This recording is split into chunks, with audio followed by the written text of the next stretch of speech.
గురుగారు ఈ మధ్య కాలంలో చూసుకున్నట్టయితే వారాహి అని కానీ ప్రత్యంగిర అని కానీ లేకపోతే ఇలా కాలభైరవుడు అని కానీ ఎక్కువగా ఉపాసన కానీ పూజ కానీ ఎక్కువగా వింటూ ఉన్నాం. ఈ దేవతల పేర్లు కూడా విన్నాం. ఇప్పుడే వీళ్ళ ఆవిర్భావం అవ్వడానికి గల కారణం ఏంటి? రెండు రకాలమ్మా. పూర్వం మనుషులకు ఓపికలు ఎక్కువ ఉండేది, సహనం ఎక్కువ ఉండేది. సాత్వికంగానే దేవతలు కొలిసేవారు.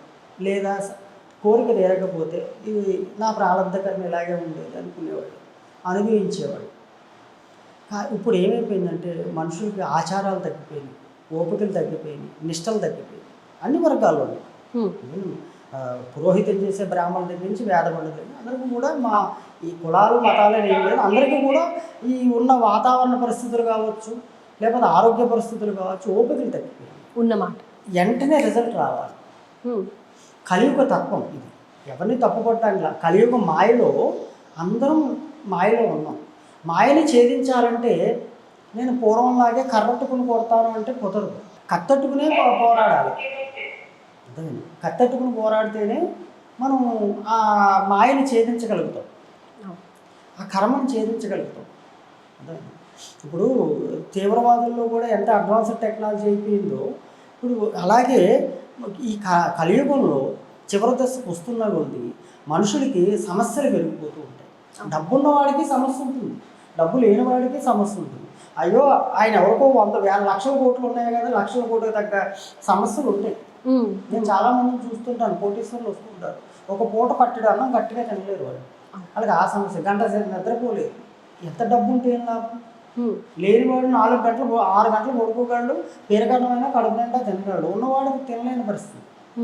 ఏదో సమస్యలు, అనేక రాజకీయ సమస్యలు, రకరకాల సమస్యలు. అంటే ప్రతి జీవి కూడా ఇందులో సమస్యల్లోనే ఉంటుంది కలియుగంలో. ఈ కలియుగ మాయ అలాంటిది, విష్ణుమూర్తి కలిగించిన వరం అది. అంచేత ఈ మాయా ప్రపంచాన్ని జయించి దూసుకుపోవాలి, ముందుకు వెళ్ళాలి. ఉన్న అల్పాయుష్లు, ఇప్పుడు అల్పాయుష్లు అయిపోయారు. ఇంతకుముందు 80 ఏళ్ళు 90 ఏళ్ళు బతికే వాళ్ళగా 30 ఏళ్ళు 40 ఏళ్ళకి వచ్చేసింది. మరి ఈ తక్కువ సమయంలో నువ్వు అన్నీ సాధించుకోవాలి. పూర్వం సాత్విక దేవతలను ఉపాసించుకున్నాము, అప్పుడే అంతే ధూపదీప నైవేద్యాలు అర్చనతోటి సరిపెట్టుకున్నాం, సాత్విక హోమాలతో సరిపెట్టుకున్నాం. అంటే అప్పుడు ఆయుష్ ఎక్కువ ఉండేది. ఓ 10 ఏళ్ళు కష్టాలు పడ్డా ఇంకో 10 ఏళ్ళలో సంపాదించుకున్న కూడా ఇంకో 20 ఏళ్ళు అనుభవించేవాడు, ఇంకో 40 ఏళ్ళు చనిపోయేవాడు. ఇప్పుడు అలా లేదు పరిస్థితి. చాలామంది చెప్తూ ఉంటారు, తీవ్ర దేవతల వైపుకి వెళ్ళకండి, సాత్విక దేవతలే ఉండనండి. కుదరదు. ఎలా కుదురుతుంది? అల్పాయుష్కుడు. నేను ఎంతసేపు సాత్వికమే చేసుకుంటూ కూర్చున్నానంటే ఆ జీవితం ఆ సాధనలోనే సరిపోతుంది. వాడు భార్య పిల్లల్ని వాడు లౌకిక ఆనందాన్ని పొందలేడు. వాడు తీవ్ర దేవతలు ఏంటంటేనమ్మా తొందరగా కరుణిస్తారు, త్వరగా కరుణిస్తారు. ఈ రోజు మంత్రం తీసుకుంటే వారం 10 రోజుల్లో మనకు ఫలితం కనపడిపోతుంది. అయితే గురుగారు, ఇక్కడ ఒక చిన్న సందేహం నేను విన్నది, మరి తెలుసో తెలియకో అడుగుతున్నాను, క్షమించండి. ఎవరైతే తీవ్ర దేవత సాధన చేస్తారో వాళ్ళకి ఆయుష్ తక్కువగా ఉంటుంది అని అంటారు. ఎవరన్నారు? కాళికాదేవి సంపూర్ణ ఆయుష్. ఎంతోమంది సాధకులు మీ కళ్ళ ముందు ఉన్నారు, 90 ఏళ్ళు ఇంకా బతుకున్నవాడు ఉన్నారు. కాలభైరవుడు సంపూర్ణ ఆయుష్. కాలాన్ని జయించడం అంటే అర్థమైంది. భైరవుడు కాలాన్ని జయిస్తాడంటే కాలం అంటే ఏంటి? కరిగిపోతున్నది. వయసు కదా, కరిగిపోయేదే కదా. కరిగిపోయేదాన్ని జయించి నీకు సాధించి పెడతాడు ఆయన. అల్పాయుష్కుని పూర్ణాయుష్కుడు చేయగలడు ఆయన. అది కనీసం వాడు కర్మను అనుభవించగల తీసుకుంటూ ఆయన పూర్ణాయుష్కుడిగా బతుకుతాడు. కానీ వాడు పోడు తొందరగా. ఆస్మా పేషెంట్ లెక్క. ఆస్మా పేషెంట్కి తొందరగా ఇంకొక గంటలో పోతాడేమో అనుకుంటాం, పోడు వాడు ఎక్కువ రోజులు బతుకుతాడు. అలాగా కాలభైరవ ఉపాసన చేసేవాళ్ళు దీర్ఘాయుష్కుడు. ఇంకొక మాట, ఉదాహరణకి అంత తీవ్ర దేవతను, అంత భైరవుడిని, అంత ఉత్తరస్వరూపమైనటువంటి భైరవుడిని కొలుస్తుంటే యమధర్మరాజు రాగలదా?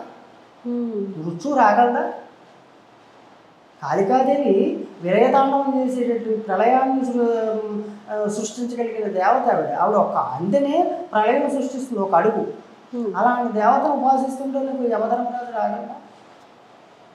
అంటే ఇవాళ ఏమైందంటే మిలిమిడి జ్ఞానంతో ఇంకొకటి ఏంటంటే అసలు ఇతర మతస్థులను అనక్కలే, మన మతస్థుల్లోనే వర్గభేదాలు ఎక్కువ ఉన్నాయి మన హిందువుల్లోని. దాంతో అది మంచిది కాదు, ఇది మంచిది కాదు అని చెప్పేసి వర్గభేదాలు సృష్టించి ఎవరు ఇది వాళ్ళు చేసుకుంటున్నారు. నాకు ఆ వర్గాలు అన్నీ లేవు కాబట్టి నువ్వు ఉన్నది ఉన్నట్టు.